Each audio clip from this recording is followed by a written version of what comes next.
Welcome to Aquarian Diary, where we discuss issues around the emerging age of Aquarius. I'm your host, John Irving. Thank you for joining me.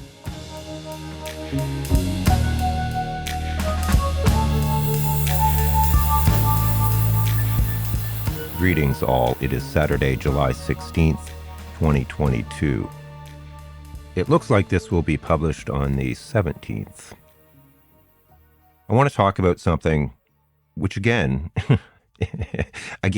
yet again, is uncomfortable or challenging. I do not want to be perceived as a Debbie Downer, and yet what I'm experiencing has to be similar to what other people are experiencing in many ways. And so I can't just deny what I'm actually experiencing. And what I'm about to talk about was precipitated by a dream I just had. It's really hot here today, and I stopped work. And I laid down for a while, and I had this dream. And then I'm like, well, I have to share this, because not so much for myself, but because we have to contextualize what we are experiencing, I think, collectively. And what I want to describe, I think, is just simply reality. And it's important to state that I'm always asking spirit questions and kind of engaging with an ongoing dialogue with them. And I recently shared, my previous video, a story about clearing my karma and kind of a dark night of the soul sort of experience that I went through. And it's interesting because my awareness of this subject that I'm about to talk about really started to come into full force around that time. It was actually around 2012, where I also felt a very peculiar shift in the energies in the world. It seemed almost like time had stopped. It was quite eerie. Now, I know that is part of the whole Mayan calendar thing, but I actually described this and discussed it with numerous people at the time. There was an extremely peculiar something, whatever was happening then was really weird. And like I said, it also coincided with the totality of this awareness of what was happening on planet Earth with the environmental situation. So what I'm saying is that really getting the scope of the environmental calamity that was unfolding on Earth, the 2012 event, and the beginning of the dark night of my soul, which resulted in very significant and dramatic changes in my life, all kind of coincided in intensity at that time. Is that chance, or are they linked? It's interesting. Were we like sleeper agents who, at the dawn of 2012, were suddenly awoken? Not that I didn't have spiritual stuff going on in my life before then, I most certainly did. But there was definitely a shift in that time frame, and a very big one. It's possible that was the beginning of the Aquarian age. So in this dream, I was somewhere, I don't need to give you all the details, but I was somewhere and I just started to feel this tremendous sadness and grief. And I just literally started like sobbing and bawling very intensely. And I fell to my knees and I was crying, and I'm getting strong energy here. And it was just all of this sadness. When I reflected on it, I was experiencing such grief for being on a dying planet. Now, that may sound dramatic to some people, but that is in fact what is happening in many ways. I mean, we're seeing these off the charts heat waves, droughts and fires and things going on right now around the world. setting records everywhere. Like even in the UK, they had their first extreme heat advisory, I believe. That's just part of the picture because we're only really at the beginning of this. It's going to get much worse. And so the reason I want to talk about this is because I think that as intuitives and people who possibly incarnated here on Earth to try and help, if that's, if we're like starseeds or something like that, if we came or volunteered to come here because Earth was in a crisis situation, which it most definitely is, I mean, what could be a bigger crisis than a sixth great mass extinction event, which is where a very large number of species are just going to disappear from this planet. And in this case, for the first time because of human activity. You can't get more dramatic than that, being on a planet that's in peril. So no wonder so many souls want to incarnate here now, because this is probably the greatest show in the universe, which is ongoing. And people like Joe Manchin are just incomprehensibly, single-handedly cutting us down with respect to our efforts to tackle what is clearly a very, very dangerous situation. And so if we did incarnate here on Earth because the Earth was really in trouble, and a lot of readers and psychics have commented to that effect, and the evidence would suggest that that is the case if we look at credible evidence. So on some level, and it may be very deeply subconscious for us, we have that awareness. We came in with that awareness. I'm getting energy here too. So we know on a very deep level what's going on, whether it's in our conscious mind or whether we're intellectually aware of it or not. We know what's happening on Earth. There will be no way to support the civilization that we're familiar with going forward. Now, some really wealthy populations may fare better than others, but those who have very rudimentary living circumstances, it's going to be extremely challenging for those people to cope with the changes that are coming. And by the way, on that note, Susan Lin, psychic, recently did a channeled recording about the future and climate change, and that was quite alarming. And another psychic astrologer, Denise Siegel, a while ago, a number of months ago, did a whole series where she described what came through for her psychically with respect to the future, and it was very similar to what Susan Lin channeled. I think the channel source with Denise is known as Zoma or Zuma. So I have this background where I was really involved. I got very alarmed about climate stuff, probably in the 1990s. And so I have carried that around intellectually and sort of intuitively about this whole situation and how incredibly scary and depressing it is. I've carried that for decades. But beyond that, when I was a child, and I've mentioned here before that dreams, I have prophetic kind of dreams. When I was a child, I had a recurring dream where the water was flooding over where our cottage was. My family had a cottage by the ocean.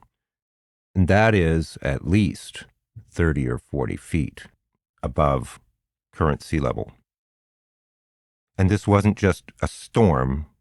This was the ocean level had risen and the waves were lapping across and into the backyard of our cottage, which is, like I said, around 25 feet above sea level. And I was just a child, like I had no intellectual framework for this or whatever. And I had no knowledge at that time about things like climate change and sea level rise and stuff like that.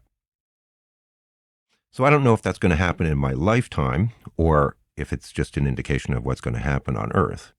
But, and potential sea level rises could be as much as 220 feet ultimately. That would completely change the topography of many countries, and many of the world's largest cities were built at low elevation near ports due to the importance of trade and commerce and shipping. Tokyo, London, Hong Kong, New York, whatever. So my kind of sort of psychic or intuitive awareness about this goes back to when I was a young child. And I believe I started having those dreams. So I was like 5 or 6. And maybe even earlier. Ideally, I would love to come on here and just be positive, rah, rah, rah, go team, because I don't want people to be depressed. I don't want to be depressed. I don't want to be freaked out about stuff. And yet, if I just rationally, if you go read up on paleoclimatic history and climate change and invest some time reading up on things like sea level rise, ocean acidification, the disappearance of vast numbers of species, and rapidly changing ecosystems that in no way can adapt to the kind of changes that are occurring now because they're just happening way too fast. And consider things like mass migration, which is going to be a part of this as well. I mean, there's just no way to deny that is not reality, and it's not going to be reality. Baked into a lot of these long-range plans that civilization has, not the scientists, it's the policymakers who are influenced by governments and industry, is this whole notion of carbon sequestration, the technology for which, in any kind of meaningful or practical way, does not exist. So all of these models that say we're going to get to net zero by 2050 or whatever are kind of bullshit. It's like it takes energy to mechanically sequester carbon out of the atmosphere. And when you produce energy, it has a cost. It either produces pollution or it has environmental effects. It's a scam, basically, so that corporations and governments can just carry on as if nothing is actually happening. It's a complete scam. So there is no silver bullet for this. Plus, like I said, I'm offering you other sources like Susan Lin and Denise Siegel if you don't trust the science. In the science, there's no other subject in human history that has been studied as much as climate change, not even remotely, because of the gravity of the implications. So the whole point of all this is just to say that on some level, we know this. We know what we're up against. And compounding all of this, of course, is that we are facing this, what has been a rising tide of authoritarianism, if not fascism, because populists, if they remain in power, can often evolve into fascists. They'll start eroding and undermining the courts, the electoral system, the press, anybody who criticizes them, and then, they just morph into outright fascism. So we have that, and then we also have a vast number of people on the planet who are simply extremely poorly informed, if not delusional, about reality. So this is a very complex situation, and people have been trying to figure out what to do about this for decades. Lyndon B. Johnson was first warned about this back in the 1960s, and virtually nothing has been done of any consequence about it. So that's a 50 years or more, and the situation has only gotten worse.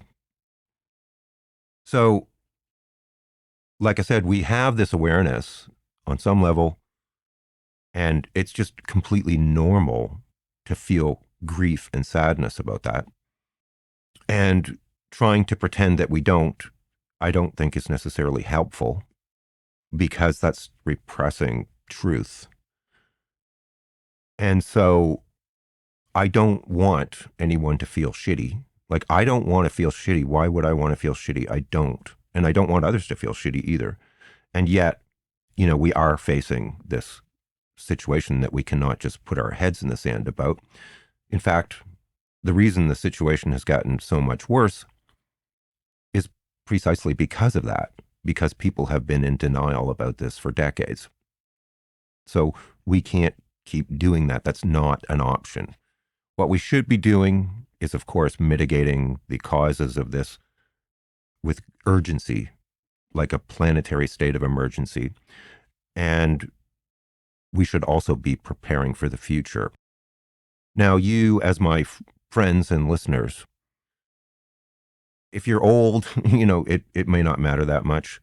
But if you have children or grandchildren, people like that you care about, I would seriously urge you to consider starting to think about where you would like to be situated.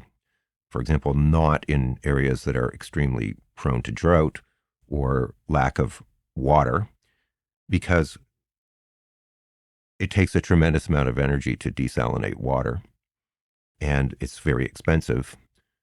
And, we also need water for agriculture. Also, very low-lying areas and areas that are very prone to wildfires. This is what's going on in California. A lot of people are leaving because of that. Places that don't have good social structures, good civil society kind of structures like policing and things like that, or government where you have, a lot of corruption. And let's face it, everything that's happening on Earth right now basically has to do with corruption. That's the root cause of all of this. And of course, extreme heat. I would not want to be living in a place that gets into the 40s or even above 50 C now without some kind of air conditioning or something like that that's reliable. Because those levels of temperatures can just literally cause you to drop dead, especially if you're older or frail in any way. So I'm not trying to get people to panic, but we do have to be, this is what's going to happen. Over time, this is going to just happen naturally. You have a slight advantage because you're aware of this and other people haven't really thought this through yet, or they're actually literally in denial that it's even happening. So I really do think that we have to start preparing for the consequences that are going to come. And like I said, if you don't believe me, listen to someone like Susan Lin and her video on climate change, or Denise Siegel. And there's other sources for that as well. Those are just two that come to mind because they're quite dramatic.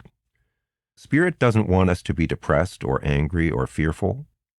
Obviously, why would they? That's not their job, right? Their job is not to bum us out. But at the same time, this is actually happening, and we can't just ignore it. So the main point of all this is just the thing about grief and sadness, because I'm sure a lot of you are empathic and sensitive and recognize and feel that as well. And it may stem from that awareness on a deep level. The other thing is, like I said, denial is not an option. We can't pretend that everything's okay and nothing bad is going to happen. And that it would behoove us to be sort of starting to think about, how we prepare for this. This is only the beginning. Like 1.5 C is basically off the table now. We're looking at a minimum of 3 degrees Celsius of warming, which gets us into really, really dangerous territory. Apparently, Earth has been quarantined in the universe for a very long time. And I wonder how many other times in the history of the universe planets have been destroyed by so-called intelligent species. Probably not that many times that a species has willfully wiped out its biosphere. Honestly, it's hard to think of anything dumber, really. What could be more stupid than that? Not everyone wants that outcome, of course, but there are certainly some people who consciously know what they're doing, like the fossil fuel corporations. They've done the science themselves. They financed a lot of that science in the early days. And then there are their willful enablers, the banks, the governments, the politicians, other stakeholders. So what we're experiencing now is just the beginning. People have to be aware of that. So think ahead, plan for the future. Water, stable civil society, stable government, government without corruption, a place where, insofar as it's possible, you're going to minimize your exposure to severe weather events. Like coastal areas are probably kind of like a sort of no-go zone now because of sea level rise, which is a slower phenomenon. But what it'll do when people realize that coastal properties have no value, those areas are going to get hit very hard with the economic consequences of taking property out of the real estate market. It's going from millions of dollars to value to none in a very short period of time when people realize this. There will also be huge costs of building up infrastructure in those areas to try and fend off rising seas. And then, of course, the other thing is intensifying things like hurricanes. Like if a major category 5+ hurricane was to hit, I don't know, New York City, which is probably an inevitability, it would be completely catastrophic and devastating. That whole area could be without power for weeks or months. That's just one example. It's really hard to say where people should go because, even now, British Columbia in Canada has had some extreme heat and people there aren't used to that, and wildfires and things like that. And that was kind of an extremely beautiful natural area that tourists would go to and still do for all kinds of reasons. But a lot of people don't feel that British Columbia is safe anymore, or it's a good place to be for those kinds of reasons. The wildfires, the floods, the extreme heat, the disappearing glaciers, things like that. So it's kind of a complicated question. I can't give people specific advice. I know what areas I would avoid, which are areas that are already drought prone or wildfire risks are high, or it's coastal, or it's in a low-lying area, which could also get hit by massive hurricanes. And I would avoid politically unstable countries, countries that have political systems and social systems that are highly corrupted. Ideally, you would not even have countries in the near vicinity of your country that have the potential to be volatile or aggressive or become highly destabilized. Because we have to consider beyond just our own boundaries, and we have to consider our neighbors. The EU, because it's a large bloc, may have an advantage in this regard, if it survives. And yes, I know that Gaia will still be here long after humanity is gone. But it took millions of years for the biosphere to evolve to the point that it's at now. And modern human civilization has only existed for a couple thousand years. That is not even the blink of an eye in deep history.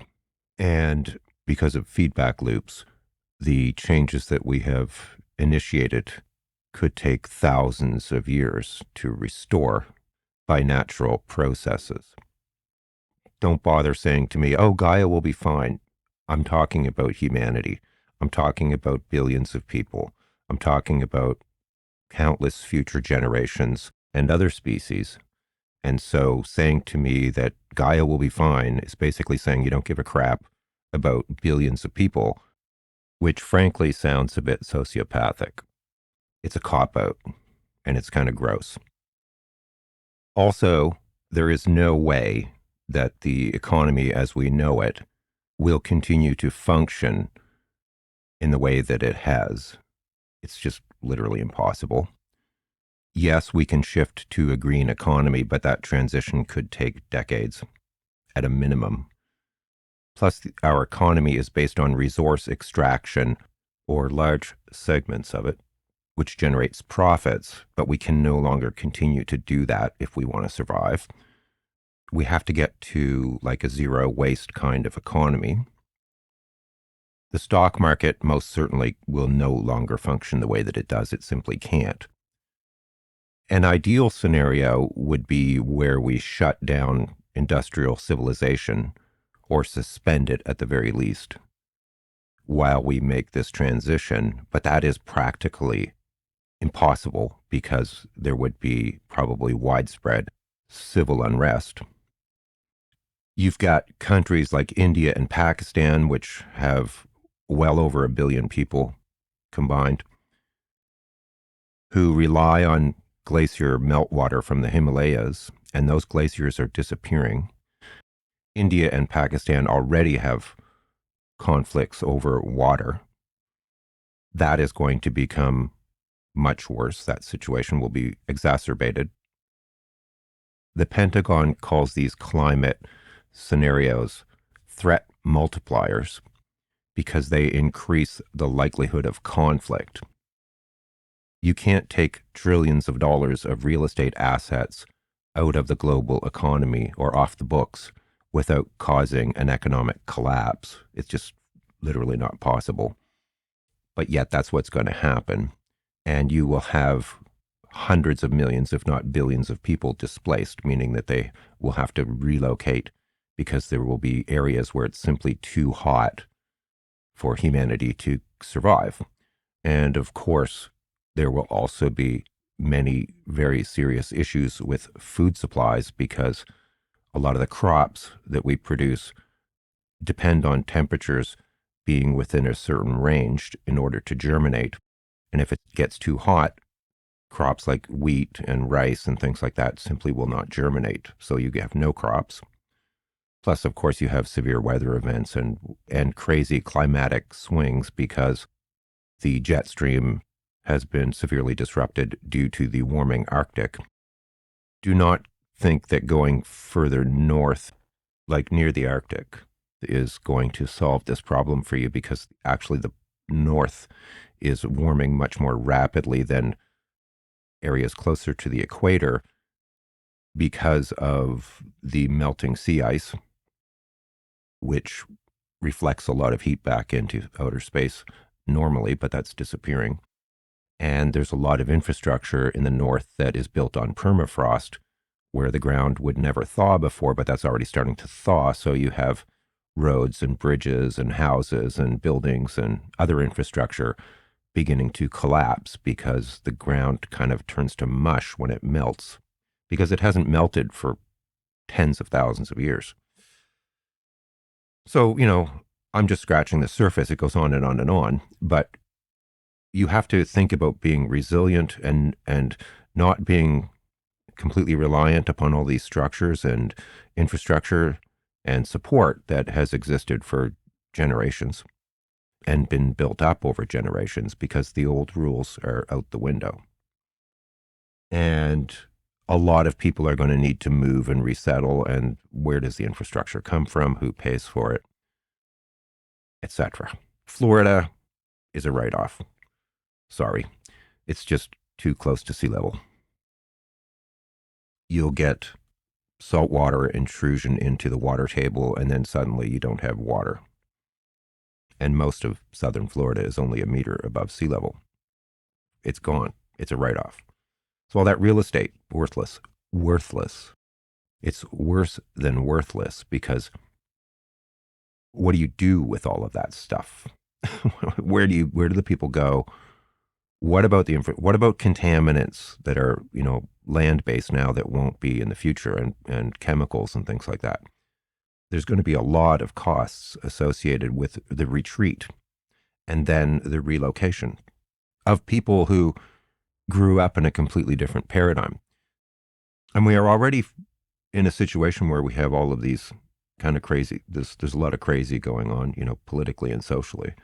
And people tend to respond or react even more crazily when they're really stressed out. And a lot of people are going to be really stressed out. Unfortunately, the younger generations are not going to have nearly the level of stability that we inherited and that we experienced when we were growing up. A lot of that stuff is just off the table now. It's not even an option, or it won't be soon. The cost of mitigation and adaptation will be astronomical. And how will governments continue to pay for other social services that are already under strain? I mean, even things like, just think about it, like, a lot of places still have power lines on poles. What we really should do is either have decentralized energy where people produce their own power independently off the grid, or you bury the lines so that they're not susceptible to severe weather events. But that is extremely expensive. Plus, you need to gain rights and privileges that you may not already have in order to, dig trenches everywhere. And the cost is enormous. So we need to become resilient, flexible, and if you have a lot of assets, consider whether those assets will have any value in the future. They may not.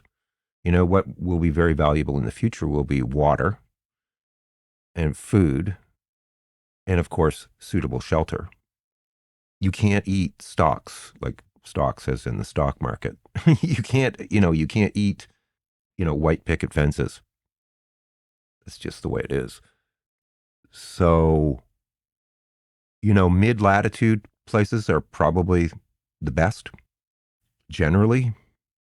Unfortunately, a lot of equatorial regions are just simply going to be too hot unless they're at high elevation.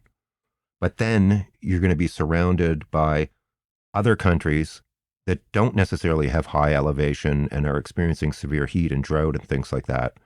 And all of those people are going to be looking to go somewhere better, somewhere safer, somewhere where they have access to food and water and safety. So you have to take that stuff into account as well. There is no way that you're going to take billions of people and put them on some space station or something like that. It's just like, it would probably take centuries to create that level of infrastructure and technology to be able to do that. And only people who have tremendous amount of wealth will be in a position to opt for such scenarios if they even exist. So don't get into fantasies. Like, I'm really suggesting that people think this thing through very carefully and seriously. What we're seeing happen now in the world with all these extreme weather events is the stuff that people like me who were really involved in the whole climate thing 10 or 15 or 20 years ago. This is the stuff that kept us up at night or that got us depressed or had us really stressed out, was thinking about these kinds of things, and they're already happening, and it's going to get worse.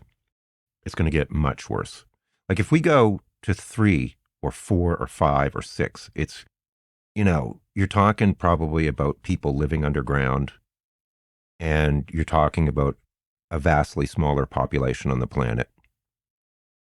And God willing, there's no, nuclear war in the interim or something like that because the planet is so destabilized. We're talking about a very apocalyptic kind of outcome.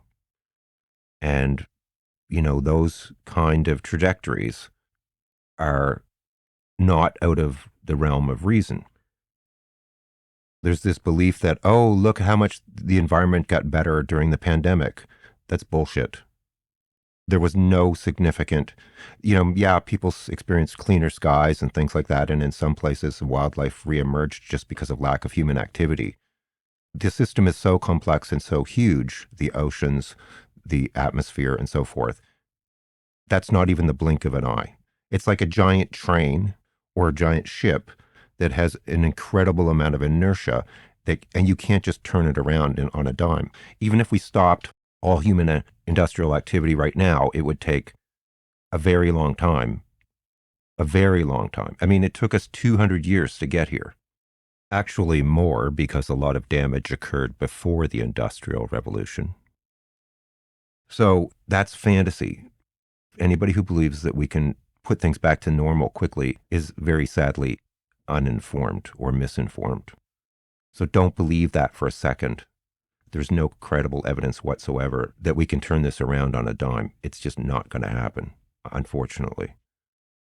And there are also what are known as feedback loops where natural processes kick in, like the melting of the permafrost or the melting of glaciers or sea level rise, which leads to increasing atmospheric carbon dioxide, the dying of forests, the forest fires, that's producing more of what we don't want, which is carbon dioxide, or even worse, methane in the short term anyway.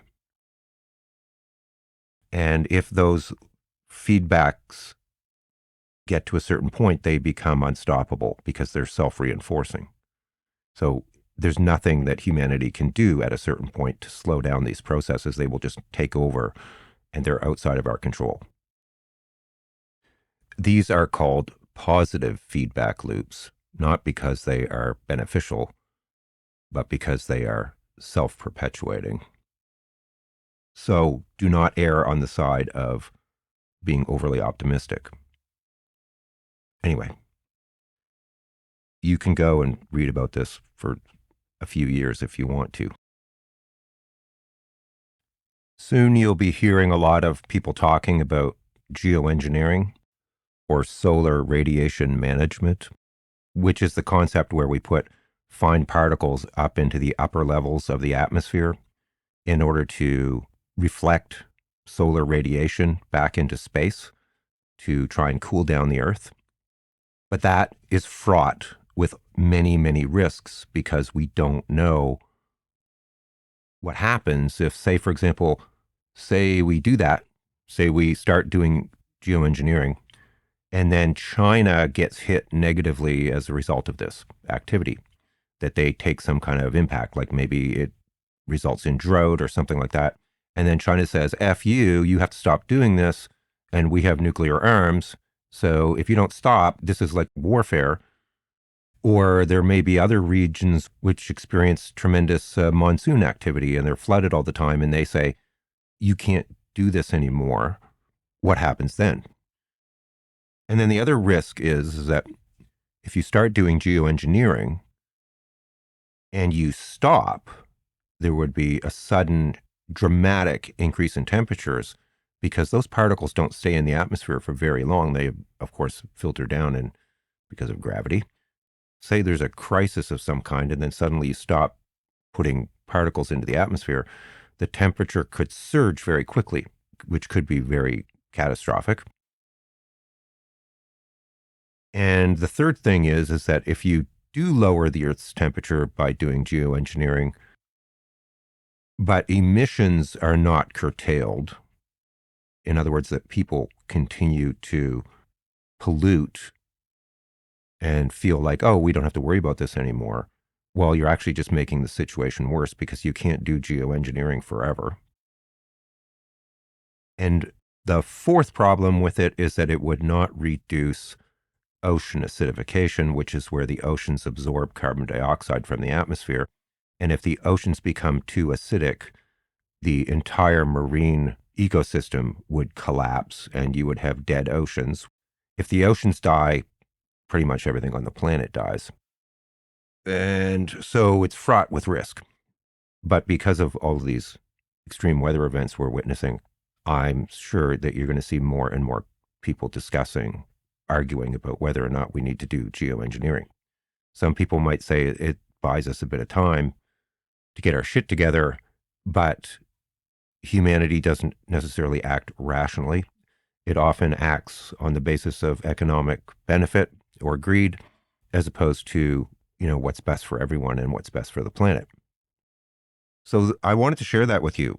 Like I said, I really don't want to be a downer. And yet, it is what it is. As people on the spiritual path, we can pray and we can try and enlighten and we can try and heal and we can try and channel as much higher vibrational energy as possible. But a lot of this is up to humanity, and humanity just seems to be asleep at the wheel, frankly, and in denial and ignorance. It's just the way it is.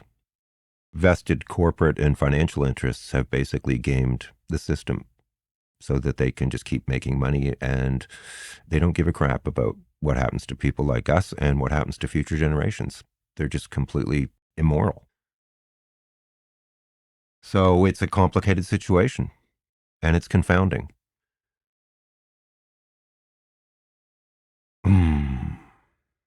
Like I said, I didn't want to come out here and be like a downer, but this is what's happening. This is what it's affecting us. Our hearts, our heart centers are kind of, and our higher selves know all this stuff. And that's why it's so hard for people like us to be here, because the earth is in many ways a very dark place. And we're trying to lift it up. But the reality is, if you look at what's going on around in the world, this is a horrible place in many ways. And I'm not talking about Gaia. Gaia is beautiful. But humanity is really perverse and twisted in many ways. And that's just that. Not all of us. I should mention too that as I've been listening to, because I continue to listen and absorb information from all kinds of different sources, I can hear good people. You know, there's a lot of good people who really care about humanity and the earth. And that's really inspiring. I can see through into what motivates them, whether they're journalists or commentators or whatever. There's a lot of good people here, but there's a lot of people here who are just like enshrined in ignorance, and many who are saturated with malice. Obviously, just look at what's happening. And the enablers of those who are doing and committing all of these crimes against humanity. I believe I'm actually just stating the truth. And like I said, I don't think that being in denial is helpful at all. It's not helpful to be depressed all the time, but it's not helpful to be in denial. Before someone says it, I also recognize that there are contradictions in what I have shared here. If you look at various videos, I myself, when I do my spiritual practice, I get into a very elevated state as far as I'm concerned. And I adore that. It's what keeps me going. I do it every day, and I'm very committed to that. But there's another part of me, you know, that is very concerned with what's happening in the world. And I read the news, I know what's happening. And there's a lot of things that are happening that are really unpleasant and negative. That is a reality too. We are multidimensional beings, and down here in 3D reality, there's all kinds of crazy stuff happening that is not nice or good. You know, just read the news. So both things can be true at the same time. So yes, they appear to be contradictory, but we have to take that into account, that we exist on different levels. We came into this three-dimensional world to have a certain kind of experience, and it is not like the one that we have when we're not incarnate, let's face it. So bear that in mind. In case you were wondering, I do audio only because I spend a tremendous amount of time editing and revising my audio, because to me, it's very important that I communicate precisely and clearly. And so I will listen to this over and over and over again and edit it until I think it's right before I publish it. So to do that with video would just be just way out of the realm of reason for me alone here at this point in time. Anyway, thanks for everything. And I also apologize. What happens is I stop, I get a break from work, and I will do some recording, and then it takes me a ton of time to edit it and produce it and put it together and publish it. And then I often have to catch up again on my work. So I scramble from this to that, and then it doesn't leave me a lot of time to respond to comments and things like that. So if I don't respond to your comments immediately, it's just because I have this very frenetic schedule these days. And I'm trying to balance these two things. I mean, I'm not making any money from this, and that's not the point of it, but I'm just saying this is all volunteer on my part. So I'm doing the best I can, but I'm kind of burning the candle at both ends. So accept my apologies if I don't respond to your comments promptly all the time. All right, take care, have a good day, and God bless you. Bye.